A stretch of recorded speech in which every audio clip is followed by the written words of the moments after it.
ಇಂದು ಬೆಂಗಳೂರು ಮೆಜೆಸ್ಟಿಕ್ಕಲ್ಲಿ ಇದ್ದಕ್ಕಿದ್ದ ಹಾಗೆ ಒಂದು ಭಾಳ ಪ್ರಾಣಾಂತಕ ಕೆಲಸ ನಡೆದೇ ಹೋಯಿತು. ಅದೇನಂತೀರಾ?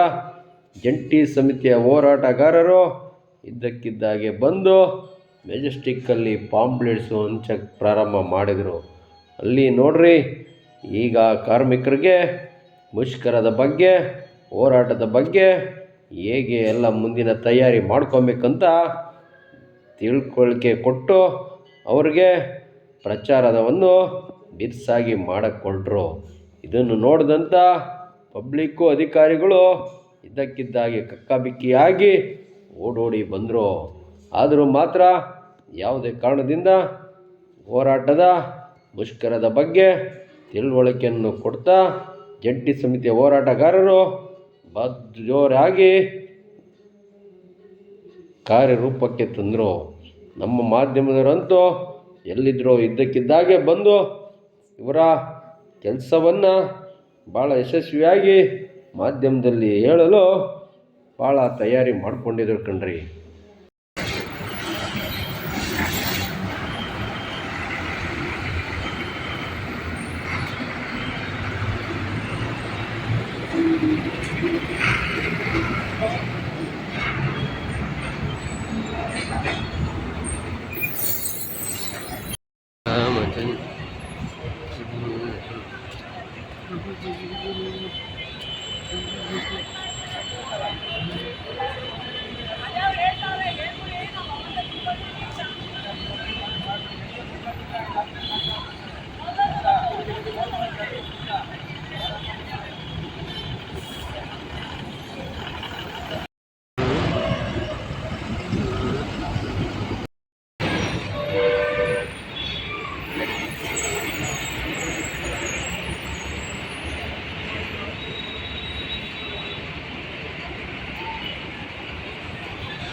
ಸಹಕಾರವನ್ನು ಕೂಡ ನೀಡುತ್ತಿರುವಂಥದ್ದು ಈಗ ದೃಶ್ಯದಲ್ಲಿ ಕೂಡ ನೀವು ಗಮನಿಸ್ತಾ ಇದ್ದೀರಾ.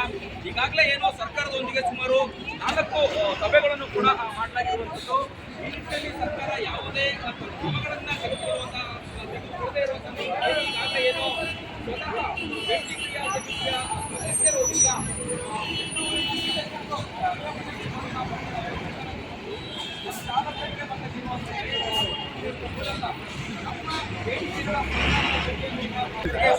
ಅವರು 1% ಮಾತ್ರ ನಮ್ಮ ಎರಡು ಪ್ರಾಣ ಮಾಡ್ಕೊಂಡು ಜನರಿಗೆ ಪ್ರತಿನಿತ್ಯ ಹೇಳುವಾಗ ಹೋರಾಟದಿಂದ ಹೊಸ ವರ್ಷದಲ್ಲಿ ಹೊಸ ಇದರಿಂದ ನಾವು ಕ್ರಮವನ್ನು ತೆಗೆದುಕೊಳ್ತೀವಿ. ಸರ್, ಇವಾಗ ಪ್ರತಿ ಬಾರಿಯೂ ಕೂಡ ನೀವು ಪ್ರತಿಭಟನೆ ಮುಷ್ಕರ ಅಂತಂದರೆ ಎಸ್ಸಿ ಮತ ಬಿಡುತ್ತೆ ಇರುತ್ತೆ. ಹಾಗಾಗಿ ಕಾರ್ಮಿಕರು ಭಾಗಿಯಾಗೋದೇ ಇಲ್ಲ, ಸಾಮಾನ್ಯವಾಗಿ ಭಯದಲ್ಲಿ ಇರ್ತಾರೆ. ಮೇಡಮ್, ಇದು KSRTC ಸ್ಥಾಪನೆ ಆದಾಗಿಂದ ತರ್ತಾರೆ. ಬಟ್ ಇದುವರೆಗೆ ಯಾವ ಕಾರ್ಮಿಕರು ಅದಕ್ಕೆ ಎದುರ್ಕೊಂಡಿಲ್ಲ ಅಲ್ವಾ? ನಾವು ಕೇಳ್ದಾರು ನ್ಯಾಯಯುತವಾದ ಬೇಡಿಕೆ ನಾವ್ಯಾಕೆ ಎದುರ್ಕೊಂಡಿದ್ವಿ ಎಂಬುದಾಗಿ ಅದಕ್ಕೆ ಅಲ್ವಾ? ಅವರು ಇಡೀ 4 ಕಾರ್ಪೊರೇಷನು ಎಲ್ಲ ಬಸ್ಸು ಡಿಪೋಯಿಂದ ಆಚೆ ಬರೋದಿಲ್ಲ. ಆ ರೀತಿ ಫೆಬ್ರವರಿ 1 ಈಗ ಕಾರ್ಮಿಕ ಗಮನ ತರ್ತಾ ಇದೆ. ನಾವು ಏನೇನು ಮಾಡ್ಕೊಂಡು ಬಂದಿದ್ದೀವಿ, ನಮ್ಗೆ ಏನೇನು ಸರ್ಕಾರ ತೊಂದರೆ ಕೊಡ್ತಾ ಇದೆ ಹೋಗ್ತಾ ಇಲ್ಲ. ಈಗ ನೀವು ತೀರ್ಮಾನ ತಗೊಳ್ಳಿ ನಮ್ಗೆ. ನೀವು ತೀರ್ಮಾನ ತಗೊಳ್ಳಿ, ಏನ್ ಮಾಡ್ಬೇಕು ಅದನ್ನ ಮಾಡ್ಬೇಡಿ. ನೀವು ಇದನ್ನ ಸಾರಿಗೆ ಸಾಕಷ್ಟು ಜನ ಸಿಬ್ಬಂದಿಗಳು ಈಗ ಕಾರ್ಮಿಕರಿಗೆ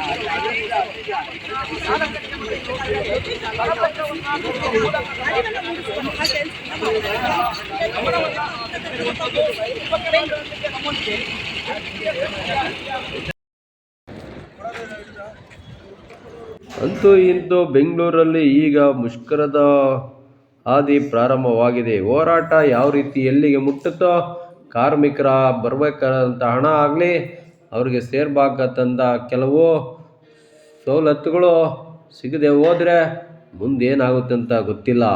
ಹೋರಾಟ ಈಗ ಯಾವ ಮಟ್ಟಕ್ಕೆ ಹೋಗುತ್ತೆ ಅಂತ ಕಾದು ನೋಡಬೇಕಾಗಿದೆ.